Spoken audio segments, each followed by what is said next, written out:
Well, good morning, YouTube. Louie here, and welcome to the long weekend. Today, we're going to talk about why size matters. I've got a variety of from 1 ounce to 100 ounce silver pieces here, and let's get into it. I'm going to try to freewheel this why size matters, okay, in up markets and down markets, in high premium markets, in low premium markets. All those things actually have an impact on why size matters. Before we do, hey, are you barbecuing this weekend? All right, if you're gonna barbecue, what are you barbecuing? I think we're gonna do the ribeyes. I think we're gonna go look for sales over at Bonds or Ralph's and pick out some nice, juicy, bone-in ribeyes and throw those on the barbecue. Actually, I was looking to buy a new barbecue. I need one, and I was looking at those Weber's. The pretty compact propane Weber. I forget what they call them, Genesis or something. Have you seen that those have gone from like $500 up to like $1,200? I don't know. Maybe it's my imagination, but wow, what appreciation in those durable goods there. Just crazy high. Anyway, we're going to do the ribeyes. If you're going to barbecue, what are you going to barbecue? And if you like the idea of ribeye, go ahead and give me a thumbs up. If you don't, give me a thumbs up anyway. I would appreciate it. Okay, let's get on to why size matters. And we're going to start off with 1 ounce rounds. I guess first we have to address round. That is just a generic round right there. Let me give you a look at it versus sovereign. Okay, so an example of a round would be this Aztec round from Provident from a few years ago. Did well in the aftermarket. There's a set, World of Dragons. Anyway, it's just 1 ounce of silver. If you take that into the coin shop, they're likely to give you a spot or maybe 50 cents above spot, something like that today in our low premium environment. All right, so, and you can buy those, I don't know, probably for $1.50 over if you do some shopping. There is a Silver Eagle, of course, that is sovereign, and is the golden ticket in an up market. Okay, right now we're in somewhat of a sideways to down market in premiums, and I would say spot has some downside here, down to 23, 22. All right, but we're sitting above 24 at the moment, and Eagles are carrying a $4 premium, something like a $4 premium if you shop. Okay, should be able to get Eagles at 28 and change all around. So, in a high premium market, you're not going to pay $40 for the 1 ounce. You would be better off paying, much less for the non-sovereign, for the generic silver round. And but in a down market, in a down premium market, you want to go for the sovereigns. Why is that? Because when things reverse, when silver is looking like a better investment to people, mostly outside of our community. Okay, our community is steadfast in believing in it. You got to convince other people outside of our community that silver is a good investment. And when those premiums rise and the spot price rises, you'll be able to get more for this Eagle. So why would you pay $26 for a generic 1 ounce round when you could pay $28 for sovereign, and when the market pops, this will go to 32 and this will go to 40.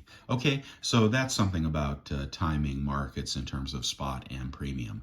The other advantage of 1 ounce rounds is that you can throw them on your verifier. That's a CCT slide with magnets in it, and you can determine, hopefully that's real, you can determine that silver is legit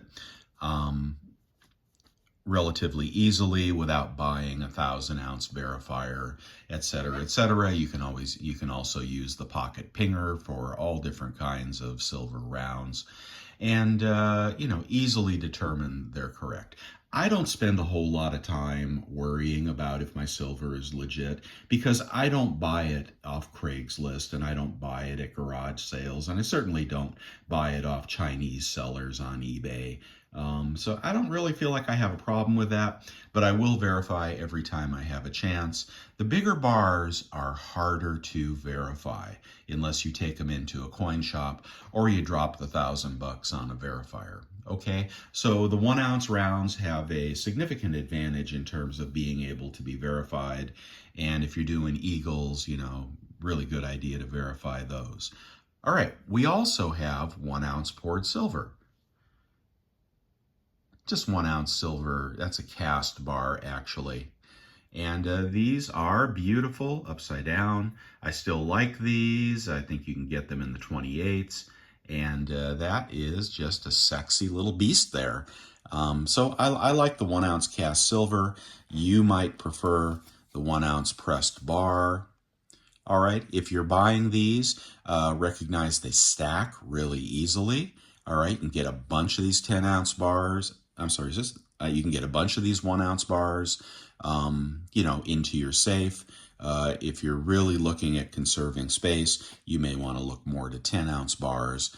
But I like these 1 ounce bars. I like them more for resale. If you're into reselling on eBay or peer-to-peer, the 1 ounce bars can have collectability like this 007 bar. Limited production of those, and people are making sets of the 007 stuff out of the Royal British Mint. So moving on, let's get up to the 2 ounce. Okay, 2 ounce is purchased for resale. All right, here's a dragon round from the Queen's Beast series, the first series, which is probably always going to be the best. If you complete a full set, you can get a decent money for that on eBay or through some other peer-to-peer transaction. 2 ounce round, I'm sorry, that's a sovereign actually. A 2 ounce sovereign is not going to bring you a lot of money at the local coin shop if that's where you're looking to sell it, but it could bring you a really nice return in the aftermarket. That's why I buy 2 ounce for the aftermarket. Okay, and if you don't believe me, look up the price of that little dragon there, and you'll see he's probably $35-40 an ounce, where they were much less than that when they first came out. Okay, that's enough with the small silver. Let's go to 5 ounce. I didn't have a bar handy, so I just pulled out this Scottsdale stacker, which is toning. Ooh, look at that. Look at those tones. Scottsdale premium poured or cast silver. And is it upside down? Yeah, those are neat. I bought 5 of those at a time. Usually you can get these cheapest on eBay at auction. Use your 3% cashback credit card and get a little discount on that over other retailers. So this is the kind of thing that, again, it's more of a peer-to-peer thing. It's more of a resale thing. LCS is not going to give you much premium on cast or poured silver. Okay, cool as hell, but recognize you're going to have to sell that to somebody who really wants it. And, a lot of people do want those, but, not everybody. The market is not as big as it is for 10-ounce bars. There's the Mac Daddy. That's a 10-ounce bar. Could be any design of your choosing. These Britannia bars had a little premium on them when they came out. Might be a little bit more right now, but they're beautiful, they're recognizable, and 10-ounce bars stack like crazy, and you're safe. And LCS is always going to buy a 10-ounce bar for you. They are probably always going to pay you a little less per ounce for the 10-ounce bar than they will for the 1-ounce round. Okay, 1-ounce rounds will carry at least a 50 cents to $1 premium on the sellback to the LCS. When silver is flying high, 10-ounce bars carry a nice premium, and you can trade that back out. I don't know what I bought this for, but it was certainly much less than they're trading for today, even with depressed premiums. Okay, Now, if you want to get really exotic, and I suggest you don't if you're just starting out, but if you've got a nice stack built already and you want something fun and you enjoy peer-to-peer transactions, trading, flipping, retail selling, you can get into the poured silver vintage bars. Some of these in your stack will really make you happy. Again, if you take these into the LCS, he will not give you your premiums back. Something like that could be going for 35 bucks an ounce. If you find these cheap in the aftermarket, and that's the only place you'll find them, then pick them up and do a peer-to-peer trade. Develop a collection of vintage bars. They are, bordering on numismatic because they're not making them anymore, and there are hundreds and hundreds of different makers of these vintage silver bars from the 70s and 80s. If you go back earlier and you pick up something, even more exotic, there are bars that literally sell for $1,000 an ounce in this category. All right.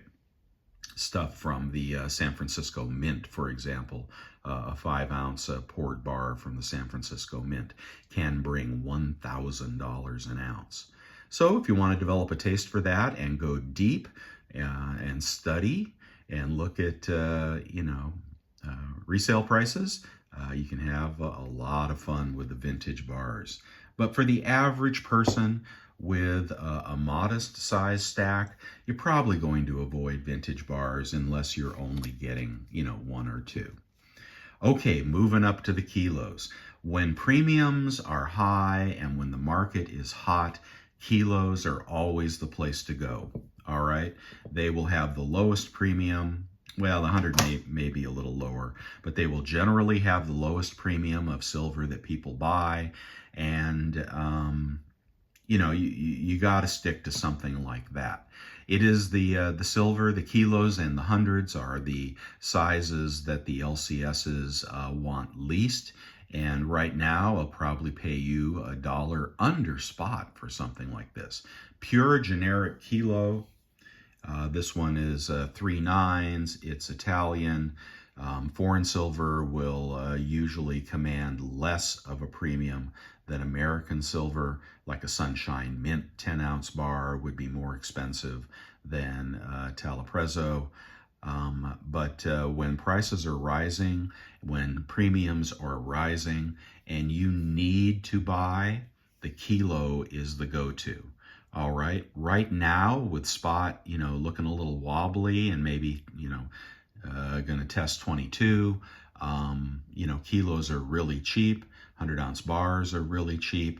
But again, when spot is falling and when premiums are falling, you want to go back to the 1-ounce size, and you probably want to go back to the sovereigns. They will never be cheaper than they will in a falling spot market and a falling premium market.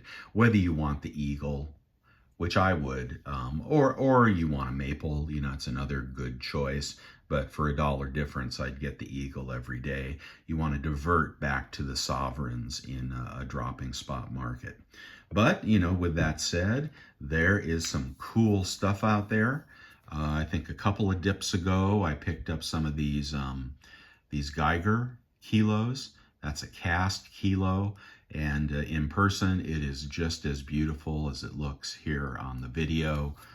And it is, certified, and it is exotic, and there aren't a zillion of them out there.